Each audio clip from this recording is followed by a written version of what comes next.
খামেনিকে ঘিরে হামলার গুঞ্জন। ইরানের সর্বোচ্চ ধর্মীয় নেতা আয়াতুল্লাহ আলী খামেনির উপর আক্রমণ মানেই কি মধ্যপ্রাচ্যে ছড়িয়ে পড়বে আগুন? ইরান কি যুক্তরাষ্ট্রের বিরুদ্ধে পাল্টা হামলার প্রস্তুতি নিচ্ছে? হঠাৎ ইরানের প্রেসিডেন্ট মাসুদ পেজেশকিয়ান যুদ্ধের কথা কেন বললেন? এদিকে মধ্যপ্রাচ্যের দিকে তেড়ে আসছে যুক্তরাষ্ট্রের বিমানবাহী রণতরী। ইরানের পরিস্থিতি মার্কিন প্রেসিডেন্ট ডোনাল্ড ট্রাম্পের প্রতিকূলে গেলেই লাগবে যুদ্ধ, এমন আভাসই দিচ্ছেন বিশ্লেষকরা। প্রশ্ন হলো, মধ্যপ্রাচ্য কি আবারও আগুনের সাগরে পরিণত হতে চলেছে?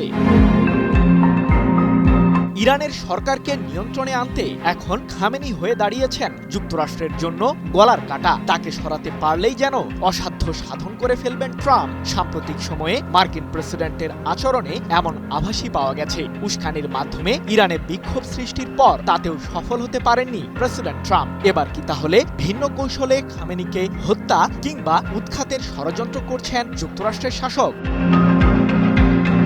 মার্কিন প্রেসিডেন্ট ট্রাম্প ইরানের সর্বোচ্চ ধর্মীয় নেতা খামেনিকে হত্যার ষড়যন্ত্র করছেন এমন অভিযোগ এনে ইরানের প্রেসিডেন্ট মাসুদ পেজেশকিয়ান বলেছেন, আমাদের দেশের মহান নেতার উপর আক্রমণ অর্থ ইরানি জাতির সাথে পূর্ণাঙ্গ যুদ্ধের সমতুল্য। এক প্রতিবেদনে বিষয়টি নিশ্চিত করেছে ব্রিটিশ সংবাদ মাধ্যম দ্য গার্ডিয়ান। কিন্তু ইরানের প্রেসিডেন্টের অভিযোগ কতটা সত্য? ইরানের সর্বোচ্চ ধর্মীয় নেতাকে নিয়ে 17 জানুয়ারি এক আক্রমণাত্মক মন্তব্য করেছেন প্রেসিডেন্ট ডোনাল্ড ট্রাম্প। খামেনির প্রায় 40 বছরের শাসন ব্যবস্থার অবসানের আহ্বান জানিয়ে ট্রাম্প বলেছেন, খামেনি একজন অসুস্থ ব্যক্তি, তার উচিত সঠিকভাবে দেশ পরিচালনা করা এবং মানুষ হত্যা বন্ধ করা।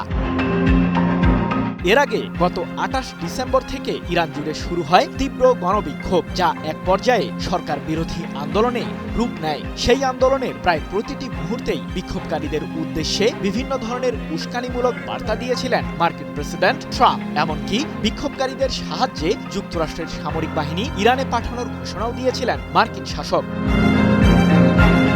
কিন্তু শেষ মুহূর্তে ইরানের বিরুদ্ধে সামরিক পদক্ষেপের সিদ্ধান্ত থেকে সরে দাঁড়ান ট্রাম্প। প্রশ্ন হলো, মার্কিন প্রেসিডেন্ট তার সিদ্ধান্ত হঠাৎ পরিবর্তন করলেন কেন?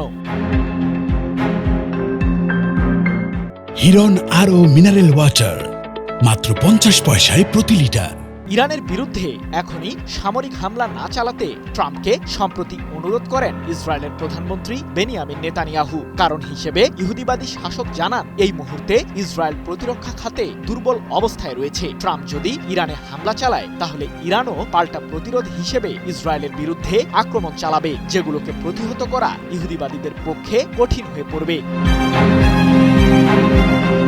তবে মার্কিন প্রেসিডেন্ট ইরানের বিরুদ্ধে সামরিক পদক্ষেপের সিদ্ধান্ত থেকে সরে দাঁড়ালেও মধ্যপ্রাচ্যের দিকে রওনা দিয়েছে যুক্তরাষ্ট্রের অন্যতম বিমানবাহী রণতরী, যা আর কয়েকদিনের মাঝেই পারস্য উপসাগরে পৌঁছাবে বলে ধারণা করা হচ্ছে। আর ট্রাম্প যে তার সিদ্ধান্ত আবারও পরিবর্তন করতে পারেন তার ইঙ্গিতও মিলেছে, যদিও মার্কিনীদের হামলাকে প্রতিহত করতে প্রস্তুত রয়েছে ইরানের সামরিক বাহিনী।